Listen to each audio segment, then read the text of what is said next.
What happens when you judge a book by its cover, only to find out it's a first edition masterpiece personally signed by the author. In a world of glass ceilings and unspoken biases, one woman was about to shatter them both. In the polished, sterile environment of an airport's first-class lounge, a man in a $1,000 suit made a fatal mistake. He looked at a brilliant black woman, Dr. Alara Vance, and saw only someone who didn't belong. His words, dripping with condescension, were simple. "Excuse me, this line is for executives only." He had no idea he wasn't just talking to an executive. He was talking to the visionary who owned the entire chessboard, and his next move would be his last. Stay tuned as we unfold the story of how a single dismissive comment led to the most epic, satisfying karmic takedown you will ever hear. The air in John F. Kennedy International Airport's Terminal 8 was a familiar symphony of controlled chaos. The low hum of conversations, the rhythmic click-clack of roller bags on polished marble, and the distant, almost mournful call of a boarding announcement for a flight to Zurich.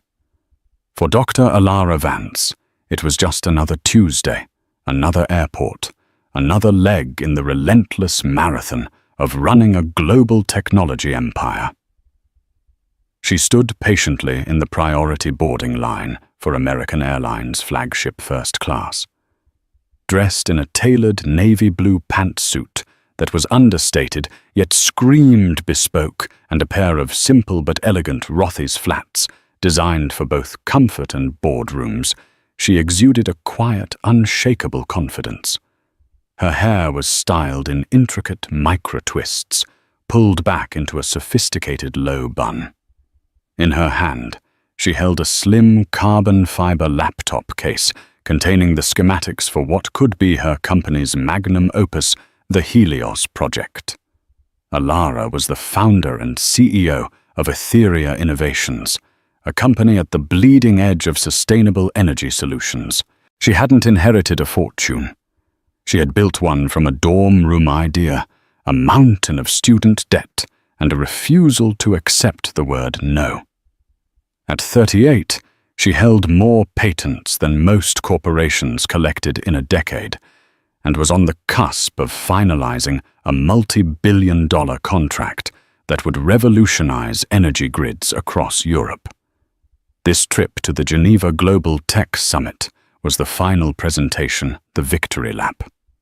The line moved slowly.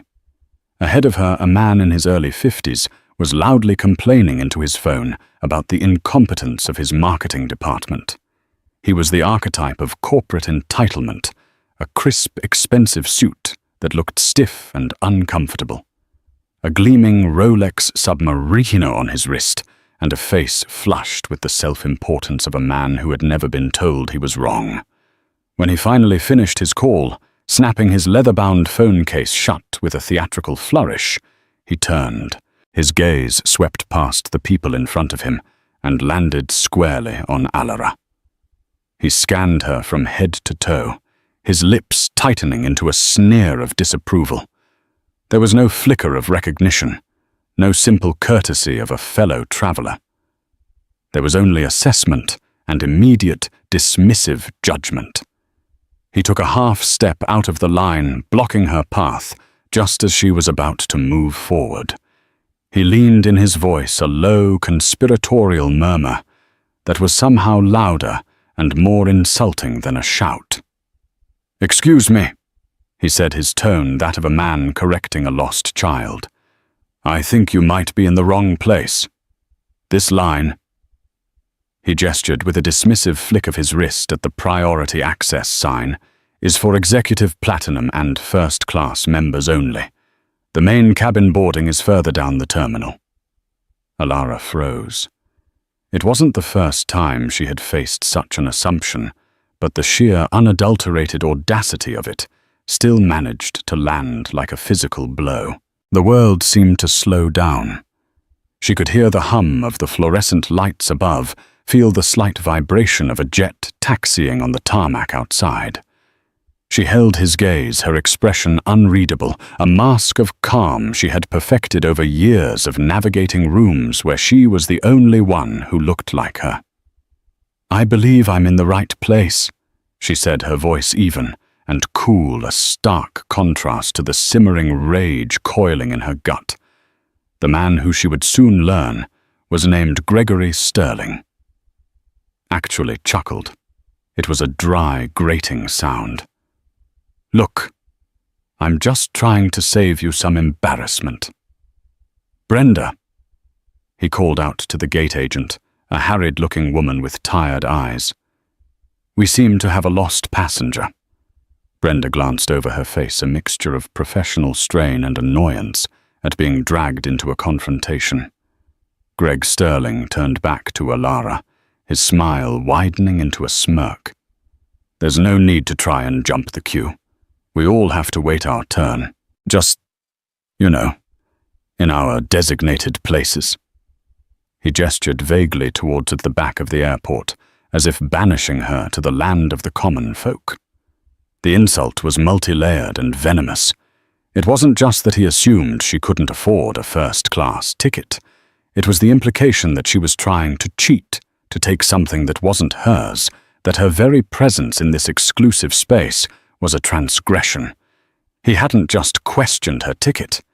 He had questioned her right to exist in his world. Alara took a slow, deliberate breath. She could have pulled out her boarding pass, a sleek digital QR code on her phone that read, "Vance Alara, seat 1A first."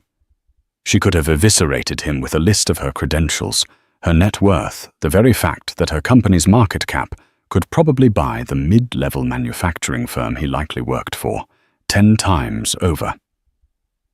But she didn't. In that moment, a different idea began to form. An idea born of years of quiet frustration, of biting her tongue and taking the high road. The high road, she realized, was a lonely, unsatisfying path. Today she was going to forge a new one. She simply gave him a small, enigmatic smile. "Thank you for your concern," she said, her voice dangerously soft. "But I'm exactly where I'm supposed to be."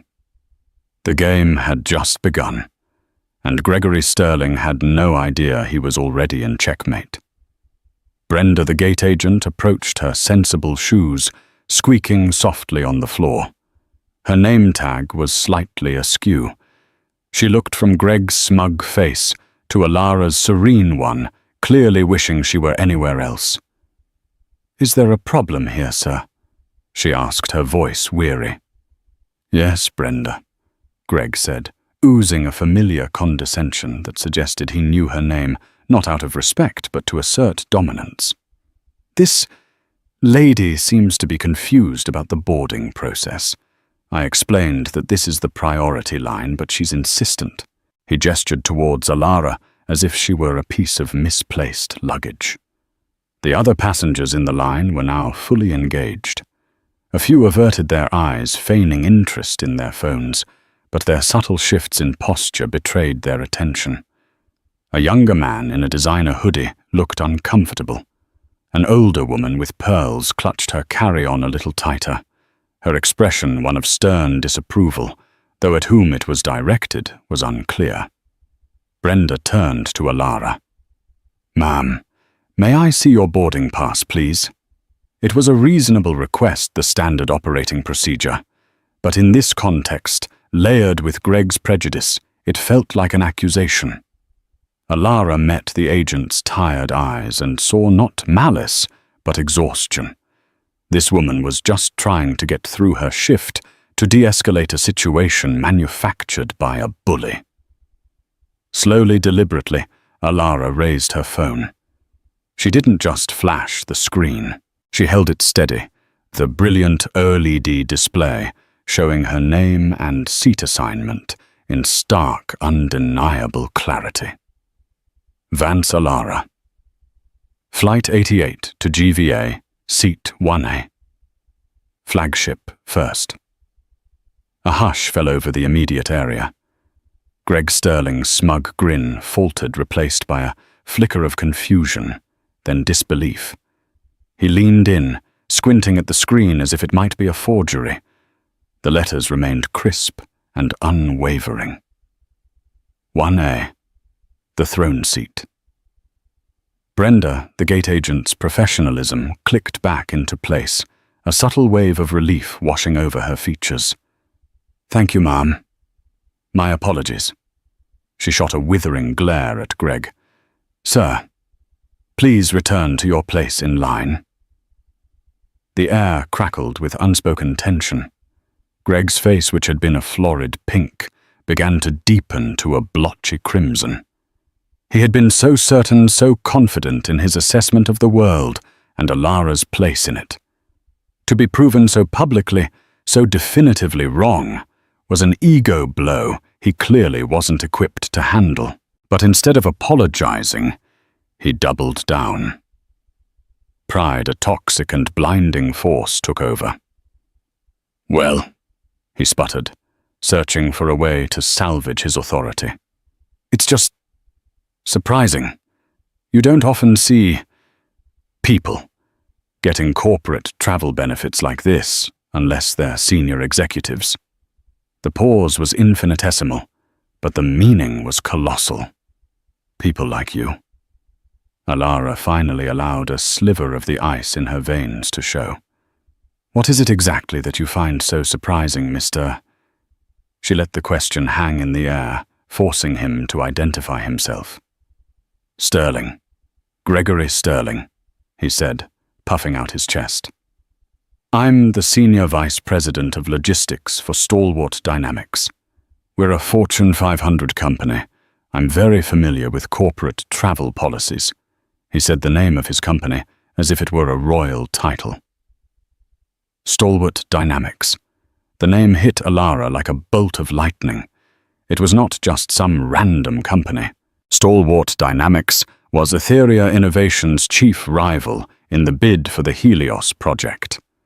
They were the old guard, the fossil fuel logistics behemoth, trying to pivot to green energy using their immense capital to muscle out innovators like her. And Gregory Sterling, this pompous, prejudiced fool, was their senior VP. The universe, it seemed, had a flair for the dramatic. This was no longer a personal slight. This was a corporate clash. This man was not just an ignorant bully. He was the competition. And he had just handed her a weapon she hadn't even known she needed. Her enigmatic smile returned, but this time it held a sharp, dangerous edge. "Stalwart Dynamics," she repeated, her voice musical. "I've heard of them. You're based out of Houston, right? Specializing in legacy energy transport."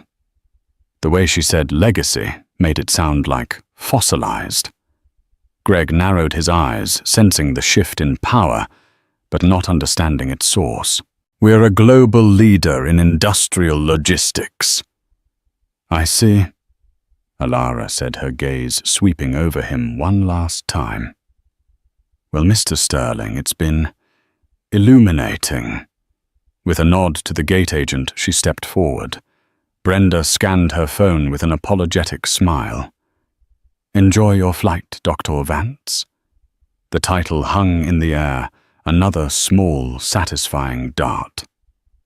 Dr. Vance.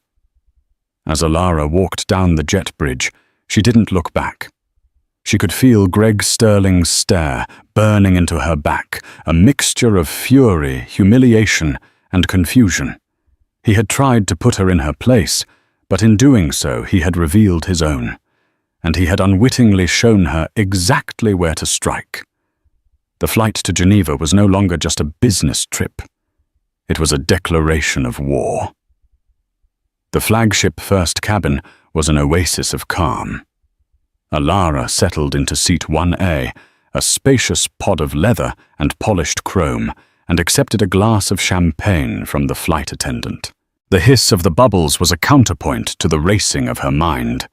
She wasn't angry anymore. Anger was a hot, messy emotion. What she felt now was cold, clear, and focused. It was the feeling she got when she was solving a complex quantum mechanics problem or identifying a fatal flaw in a competitor's design. It was the feeling of a huntress who had just caught the scent of her prey. A few minutes later, Liam, her chief of staff and trusted confidant, slid into the seat across the aisle. Liam was a sharp, impeccably dressed man in his early 30s, with a mind like a steel trap and a loyalty to Alara that was absolute. "Everything okay?" he asked, noticing the tension in her shoulders. "I saw that guy giving you a hard time at the gate."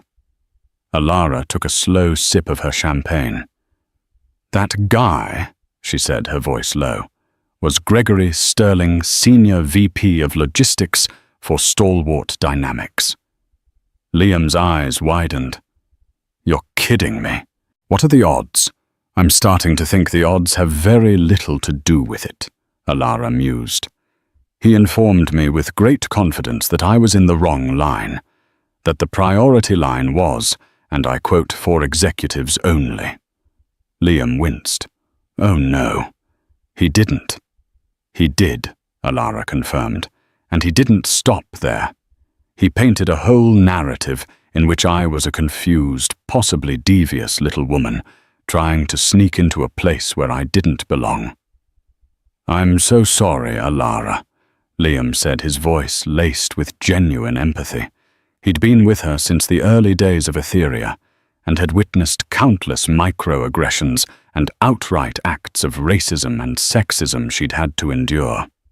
"Don't be sorry," Alara said, a flicker of steel in her eyes. "Be prepared. He just handed us an opportunity on a silver platter." The plane began its powerful pushback from the gate. Alara watched the terminal lights of JFK recede, the world outside becoming a blur. "He's the public face of their logistics division," she thought aloud. "The Helios project is at its core the largest and most complex sustainable energy logistics contract ever conceived. It's about building a new circulatory system for an entire continent's power grid. And Stalwart's Senior VP of Logistics is a man who makes critical business decisions based on shallow, prejudiced assumptions." Liam was already catching on his fingers, flying across the screen of his tablet. His worldview is a liability. He can't see what's right in front of him. If he misjudges a person so badly, how would he manage the unforeseen complexities of a project like Helios? "Exactly," Alara said.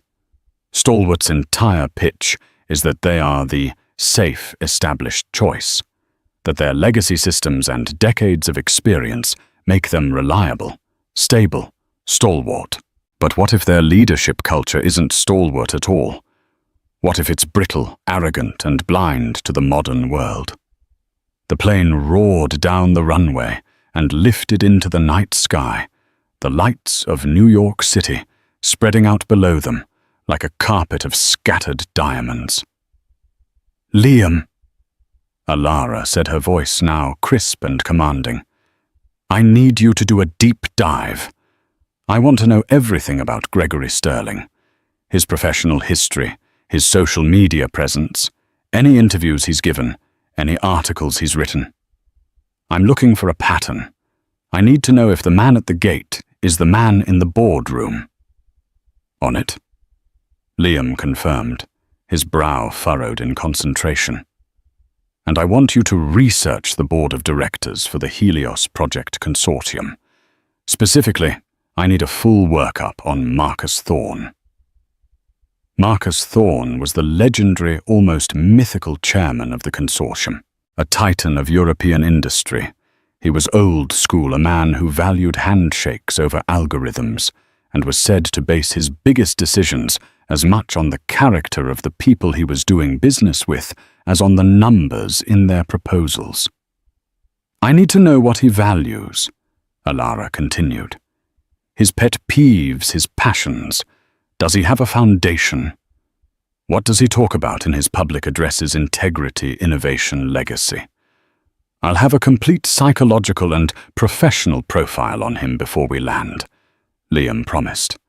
Alara leaned back in her seat, the plan crystallizing. This wasn't about public shaming. A viral video or an angry tweet would be a temporary victory, a sugar rush of outrage that would fade. She was playing a much bigger game.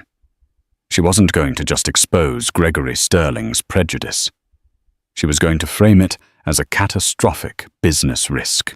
She was going to demonstrate to Marcus Thorne and the world that the kind of thinking Sterling represented wasn't just morally bankrupt, it was fiscally suicidal in the 21st century.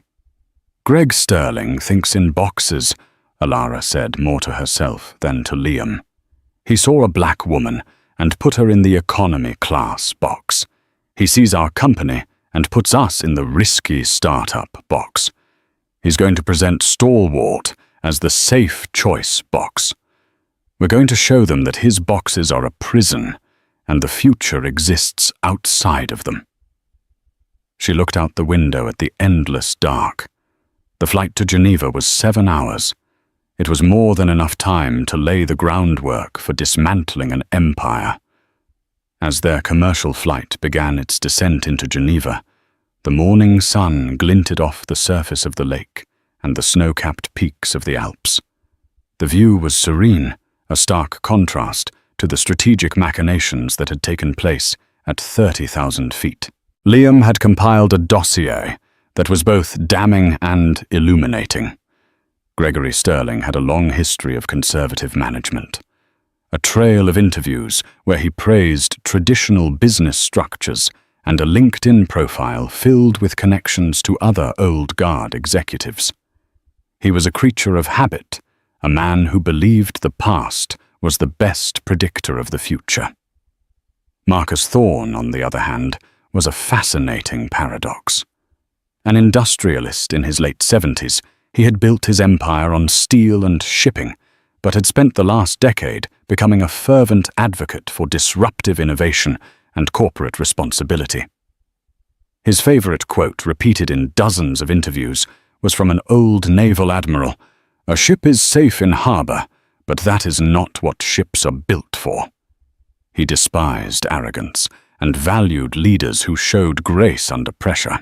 He's looking for a partner who can navigate the storm, not one who thinks they can control the weather.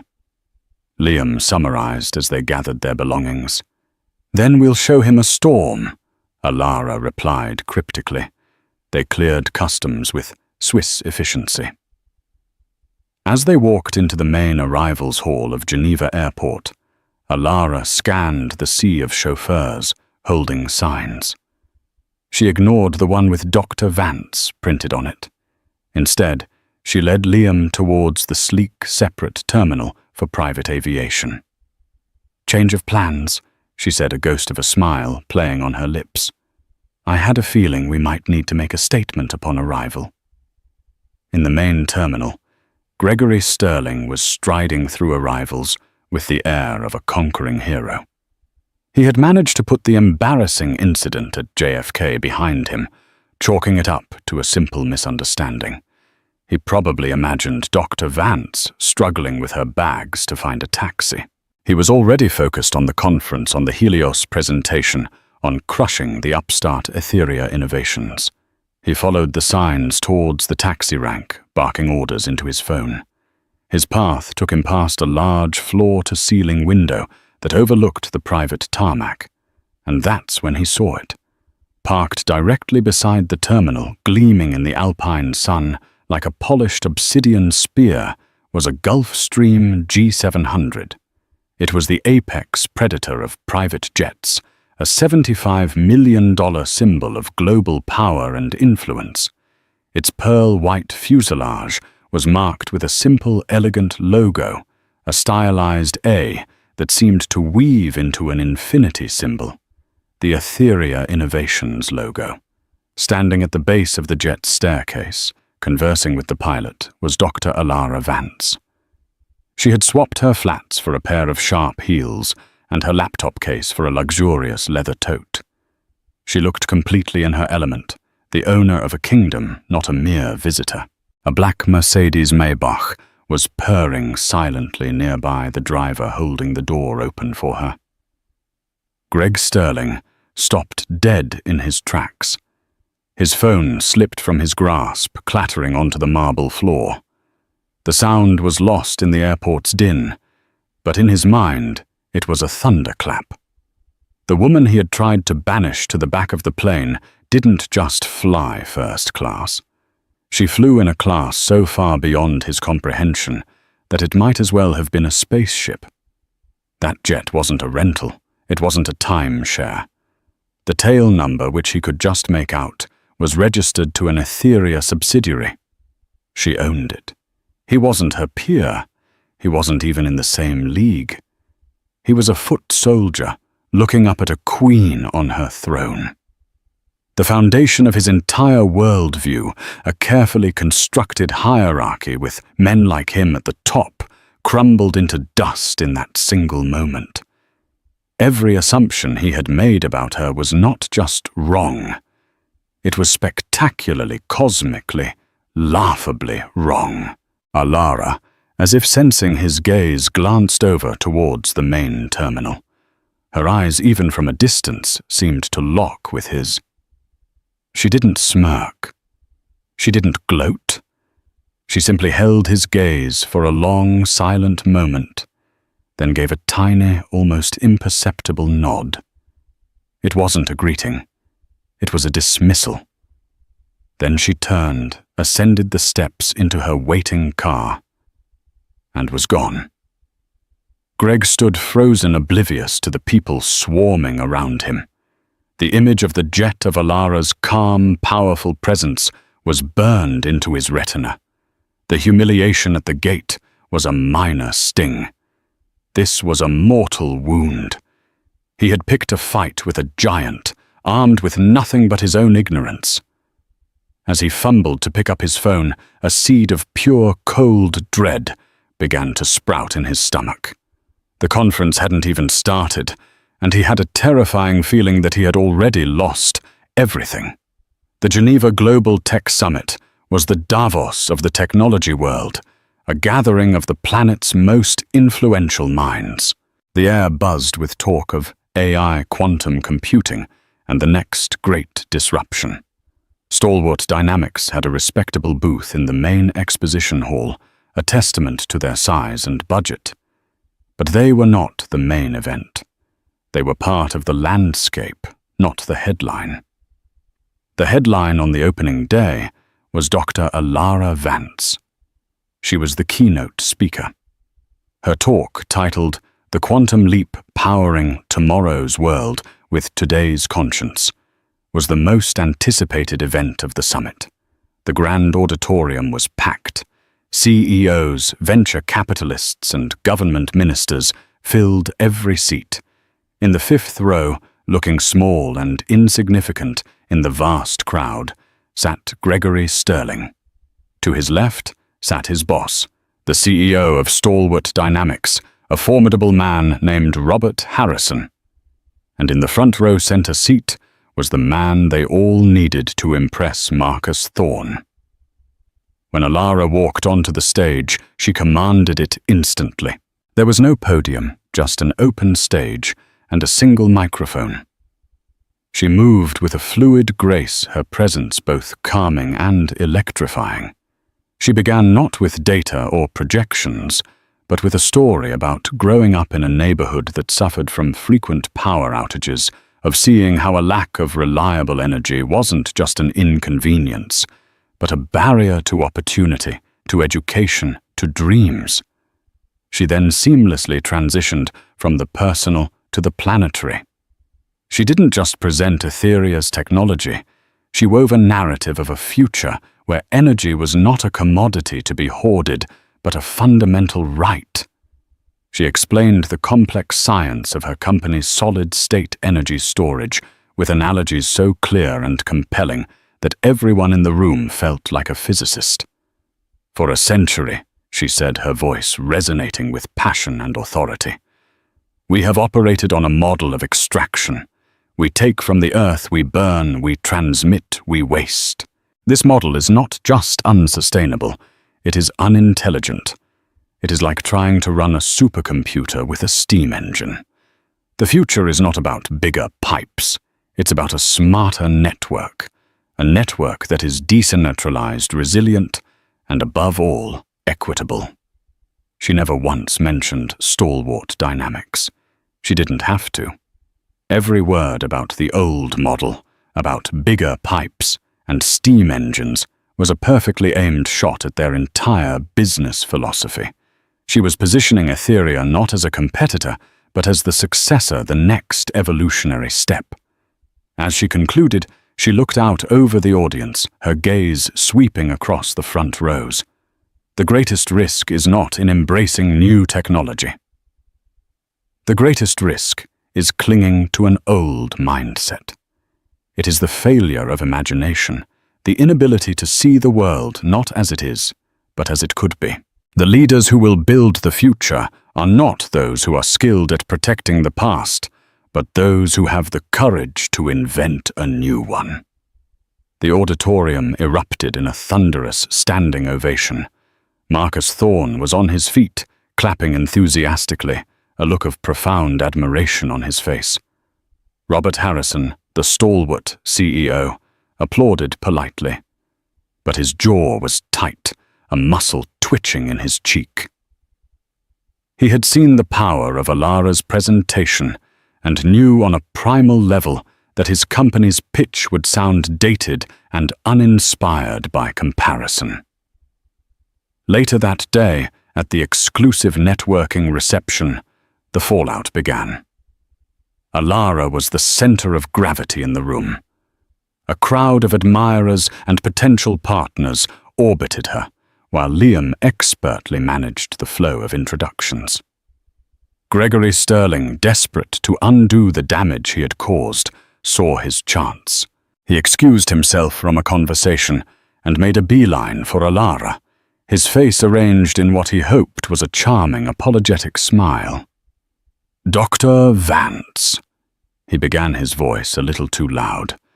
"A truly spectacular presentation.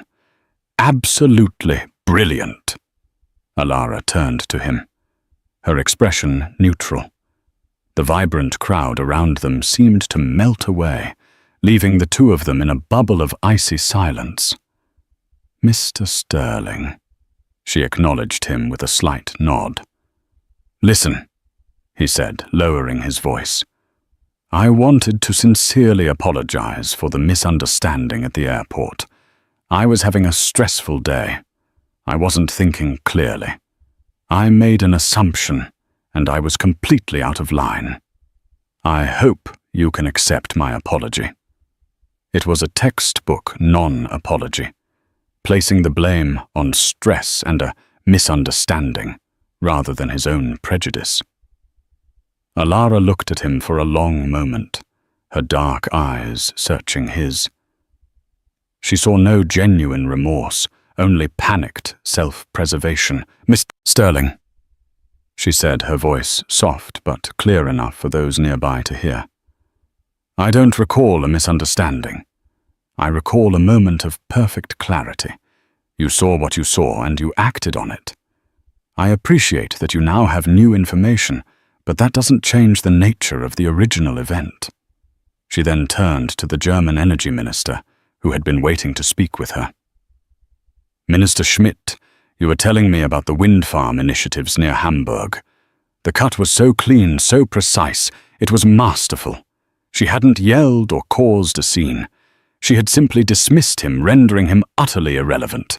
He was left standing alone, his hand half extended, his face burning with a fresh wave of humiliation.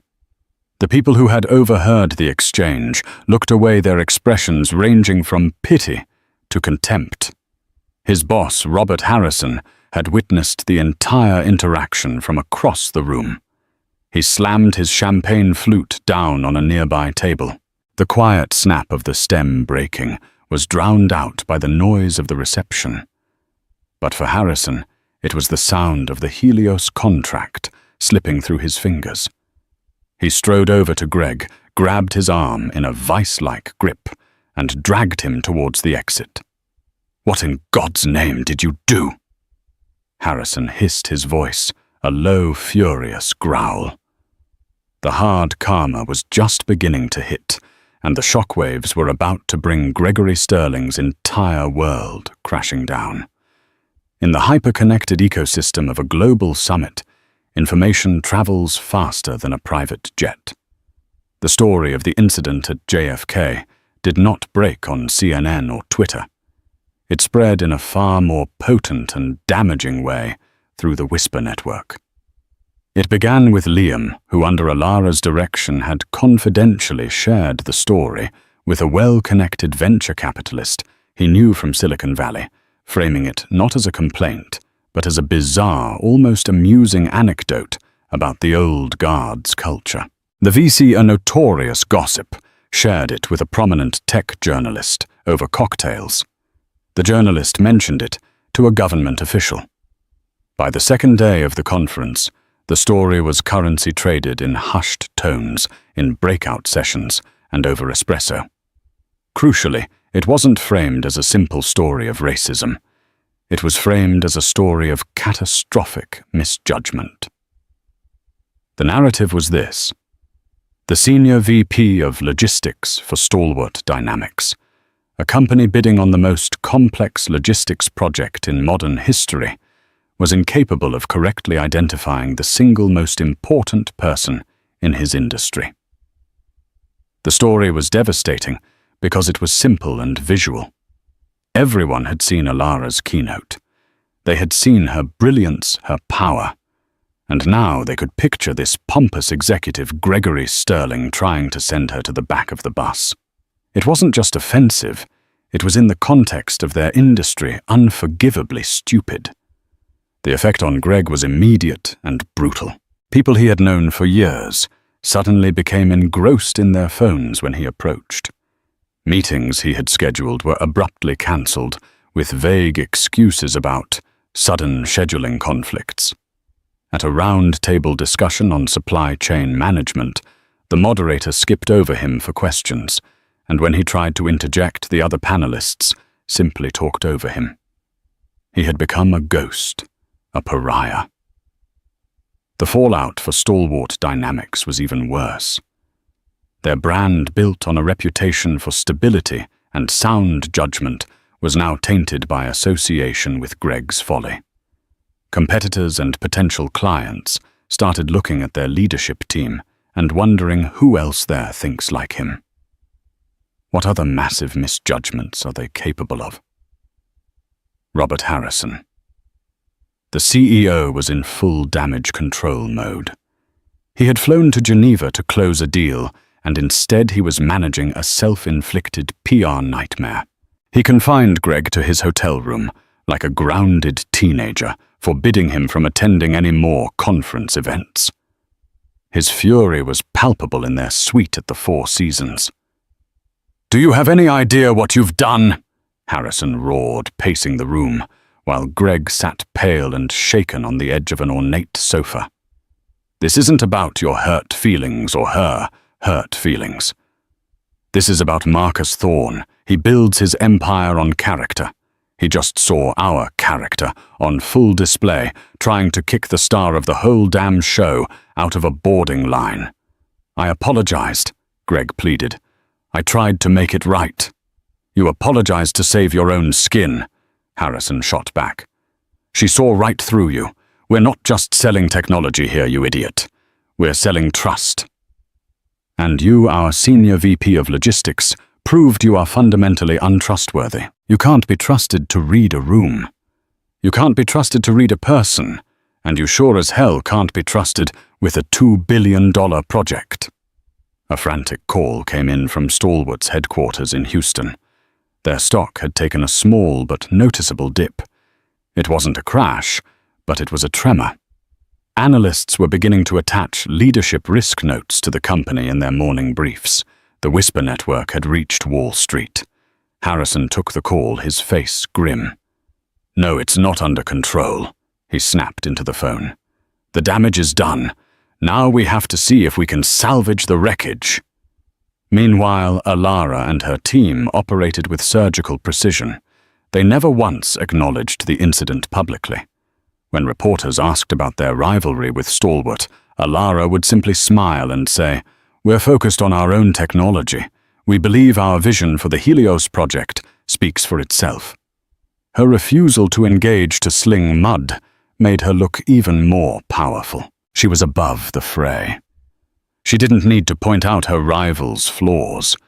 She had created a situation where they were doing a spectacular job of imploding all on their own. The stage was set for the final presentation to the Helios Project Consortium. Stalwart Dynamics was walking into the room not as a titan of industry, but as a wounded animal bleeding credibility with every step. And Alara Vance was waiting, not with a weapon, but with a scalpel, ready to make the final decisive cut. The final presentation was held in a top-floor boardroom overlooking Lake Geneva. The room was intimidatingly minimalist, a long, dark mahogany table, 20 chairs, and a floor-to-ceiling screen at one end. Seated at the center of the table was Marcus Thorne, flanked by the other 6 board members of the Helios Consortium. Their faces were impassive, betraying nothing. The Stalwart Dynamics team, led by a visibly stressed Robert Harrison, went first. Gregory Sterling was on the team, but he was a shadow of his former self.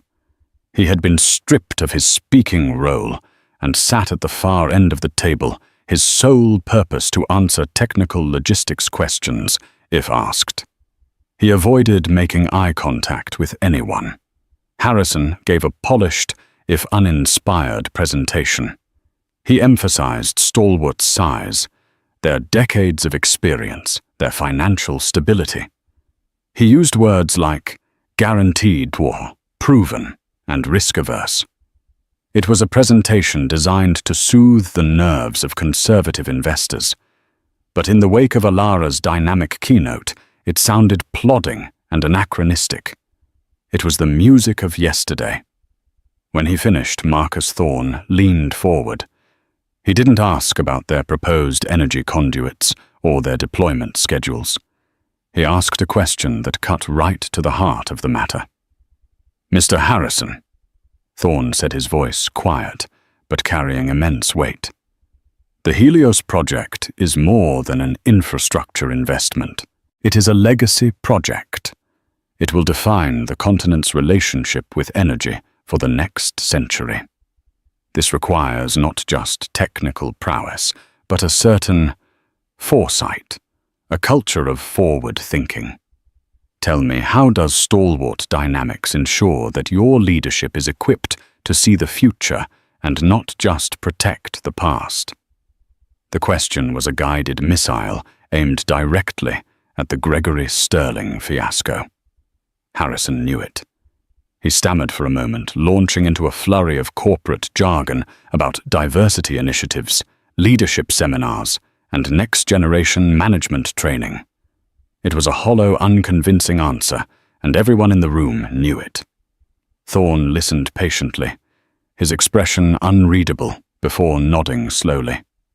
"Thank you, Mr. Harrison." Then it was Etheria's turn. Alara walked to the front of the room. Liam was with her, but she was the sole presenter. She began where her keynote had left off, midst Thorne members of the board. She started, her voice calm and confident. "Stalwart Dynamics has told you they are the safe choice, and on paper their history is impressive. But we are not here to build the past. The greatest risk in a project of this magnitude is not failing to execute a known plan. It's failing to adapt to an unknown future." She laid out her vision, not just the technology, but the philosophy behind it. She spoke of a modular, adaptable grid that could evolve with new discoveries.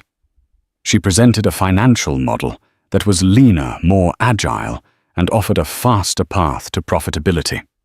It was brilliant, audacious, and utterly compelling. Then came the final brutal move. The coup de grace she had been holding in reserve.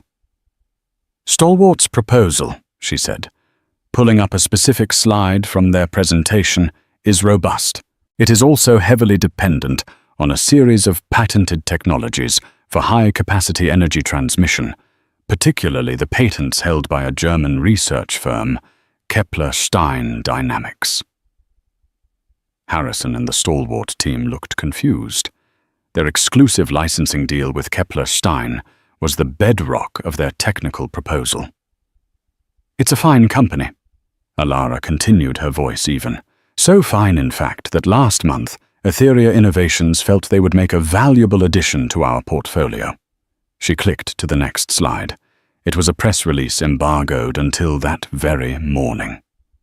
Etheria Innovations completes acquisition of Kepler-Stein Dynamics.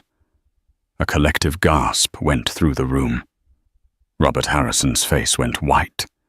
He looked as if he'd been punched in the gut. They hadn't just licensed the technology. Alara had bought the entire company out from under them. "We felt it was essential to control all key aspects of the Helios project's technological pipeline," Alara explained calmly. "As the new owners of these patents, we are of course prepared to honor a licensing agreement. However, we believe integrating them directly into our own proprietary systems offers a level of synergy and efficiency that a third-party arrangement simply cannot match." It was an act of breathtaking corporate warfare. She hadn't just out-talked them. She had outmaneuvered them on a scale they couldn't have even imagined. While they were preparing PowerPoint slides, she was buying the building blocks of their entire proposal. She had made their plan obsolete. Alara concluded her presentation. "We believe the choice is clear.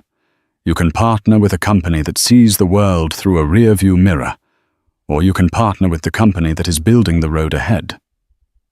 "Thank you." She returned to her seat. The silence in the room was absolute.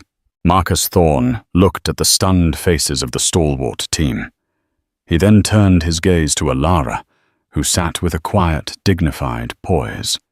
He saw in her not just a brilliant engineer or a savvy CEO, but the very embodiment of the foresight he had been asking about. A slow smile spread across his face. "Well," Thorne said, his voice booming in the quiet room, "I believe that answers my question about culture." The vote was a mere formality. The Helios project belonged to Etheria Innovations. The news of Etheria's victory didn't just ripple through the financial world. It was a tsunami. In the cold, pressurized silence of the stalwart Dynamics corporate jet on the flight back to Houston, the atmosphere was thick with the stench of failure. Robert Harrison, a man used to projecting power and control, stared out the window at the endless expanse of the Atlantic. But his eyes saw only the ruins of a multi-billion-dollar deal and the smoldering crater of his company's reputation.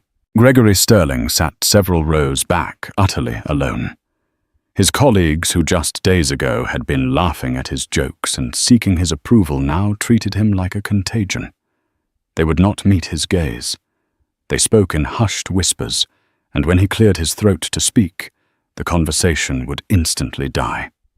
He was a non-person, a ghost in a Gucci suit, trapped at 40,000 feet, with the architects of his demise. He had spent his life ascending the corporate ladder, only to be shoved from the very top. The fall was a long, silent, and lonely one.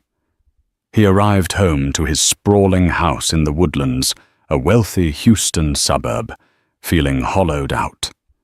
The grand entryway, usually a symbol of his success, felt like a mausoleum. His wife asked him how the trip went, and for the first time in his life, he had no bravado, no bluster. He simply mumbled, "It didn't go well," and trudged into his home office. The email was already waiting in his inbox, sent from an impersonal HR address. The subject line was brutally efficient: notification of employment separation. The language within was a masterclass in corporate sterility. Words like restructuring, realignment of strategic priorities, and a catastrophic lapse in professional judgment were deployed to construct a legal fortress. He wasn't just being fired, he was being surgically excised from the company's history. His stock options were voided, his benefits terminated his access to the company's server, revoked effective immediately. The digital guillotine had fallen. He reread the line about reputational tomartoya 12 times. He, Gregory Sterling, who had prided himself on his sterling reputation, had become the company's official stain. He slumped in his leather chair, the silence of the room roaring in his ears. His world hadn't just changed, it had been deleted. In the weeks that followed, he discovered the true nature of his exile. He tried calling his contacts, the men he'd played golf with and shared expensive scotch with for decades. His calls went to voicemail. The few who did pick up were brief and distant. Headhunters who had once hounded him now sent polite but firm rejections. The market is just very competitive right now, Greg. We're looking for a candidate with a different cultural profile. He was radioactive. The whisper network that had condemned him in Geneva had followed him home, poisoning every well. His story had become a cautionary tale told over lunch at the River Oaks Country Club, a lesson in how one moment of unchecked arrogance could undo a lifetime of work. Meanwhile, Alara Vance was not celebrating. She was consolidating. From her sleek headquarters, she and Liam orchestrated the media strategy with the precision of a military campaign. When the Wall Street Journal requested an exclusive interview, Liam asked her how she wanted to play it. "We don't gloat, Liam," Alara said, looking at the mock-ups for the new Etheria Foundation logo. "Gloat is temporary. We educate. We use this as a teaching moment that also happens to be the best brand-building exercise we could ever ask for. We are not the company that won a fight. We are the company that represents the future." The resulting article was a masterclass in narrative control. The journalist, a Pulitzer Prize winner, asked her directly about the airport incident. Alara leaned forward, her expression not angry or triumphant, but thoughtful. "I've encountered attitudes like that my entire career," she said, her voice calm and measured. "In a way, I'm grateful for the experience. It was a perfect real-world stress test for two competing business philosophies. One philosophy looks at the world and sees a rigid hierarchy. It sees insiders and outsiders, and it spends its energy enforcing those boundaries. The other philosophy, our philosophy, sees a network. It believes talent, brilliance, and the next world-changing idea can come from anywhere, from anyone. The incident was unfortunate, but also clarifying. We didn't win the Helios contract in spite of that moment. We won because our entire corporate DNA is the antithesis of the thinking that leads to such moments. Our diversity isn't a quota we have to fill. It's the core of our competitive advantage. It allows us to see opportunities where others see only obstacles. She had turned a moment of personal humiliation into a global marketing triumph, defining her company as the inevitable, intelligent future. 3 months later, this philosophy was given a physical form. At a star-studded gala in New York, she officially launched the Etheria Foundation. Marcus Thorne himself flew in from Europe to give the introductory remarks. The Foundation's flagship program was the Vance Fellowship, a multi-million-dollar fund to provide seed capital and, more importantly, high-level mentorship to entrepreneurs from underrepresented communities in the STEM fields. Standing at the podium, Alara looked out at the assembled crowd of innovators, investors, and politicians. "For too long," she began, her voice ringing with conviction, "we have told our brightest young minds to get in line, to wait their turn, to fit into a box that was never designed for them. We have mistaken pedigree for potential and familiarity for competence. Tonight we say, no more. The Vance Fellowship is not about charity. It is about unlocking trillions of dollars in intellectual capital that our society has foolishly left on the table. We are not giving a handout. We are making the single greatest investment we can make, an investment in overlooked genius. To our future fellows, I say this: you will not be asked to get in line. We are here to help you build your own building. Months passed.